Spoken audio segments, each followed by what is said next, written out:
చాలామందికి గురక అనేది వస్తుంటుంది. ఎందుకు వస్తుందంటే గాలి వెళ్ళే దారుల్లో అడ్డంకులు, ఎయిర్‌వే అబ్‌స్ట్రక్షన్ ఉండడం వల్ల మనం నిద్రపోతున్నప్పుడు గొంతు నాలుక మరియు సాఫ్ట్ ప్యాలెట్ కండరాలు వదులుగా మారి వెనక్కి జారుతాయి. దీనివల్ల గాలి ఊపిరితిత్తులోకి వెళ్ళినప్పుడు వైబ్రేషన్ లాగా వచ్చి దాన్నే గురక సౌండ్ లాగా మనకి వినిపిస్తుంది.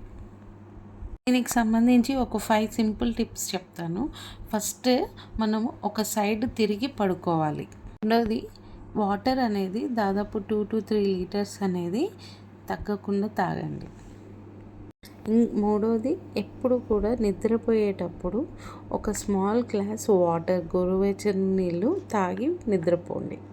గొంతు అనేది తడారిపోకుండా మనకి ఫ్రీగా బ్రీతింగ్ అనేది ఉంటుంది.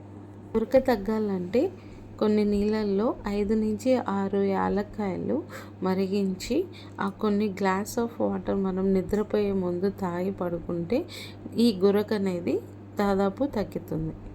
పడుకునే ముందు తల ఎత్తుకు పెట్టి పడుకోండి. అందువల్ల శ్వాస అనేది ఈజీగా అంది గురక తక్కువగా వస్తుంది.